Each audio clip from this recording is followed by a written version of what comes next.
வழக்கம் போல மல்டிமேட்லாம் பெட்டி ஆயிட்டாங்க. நம்ம மட்டும் தான் இருக்கோம். பின்னாடி ஒருத்தர் இருக்கானே ப்ரோ ப்ரோ அப்படி சொல்ற அப்படின்னு கேட்டீங்கன்னா நானும் அப்ப வந்து பாத்தீங்கன்னா இந்த வீட்டே சுத்தி வரேன் ஏதாவது எனிமே அடிக்க மாட்டேன். இதுக்கு மேலே என்ன கூட இருந்தா நம்ம மாட்டி விட்டு வெந்த பிடிச்சிருவேன்.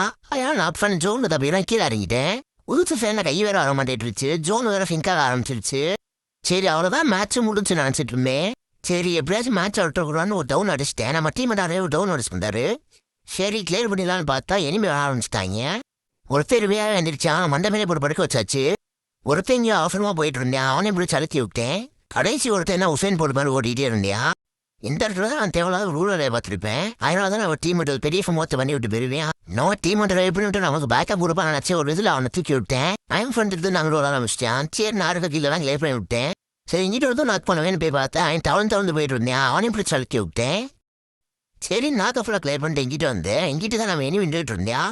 சரி நான் ஸ்னைப்பர் வச்சு நினச்சா இங்கேயே முடிச்சிருப்பேன். ஏன்னா என் மண்டை தெரிஞ்சு எனக்கு. சரி அடிச்சிருந்தா இங்கேயே மேட்ச் முடிஞ்சிருக்கும். சரி இது பக்கத்தில் போய் அடிப்போமே அப்படின்னு 150 கொடுத்துட்டு பக்கத்தில் போய் அழுத்திட்டு ஆனால் என் டீமில் ஓசிக்கிட்டு போயிட்டேன் கடைசியில்.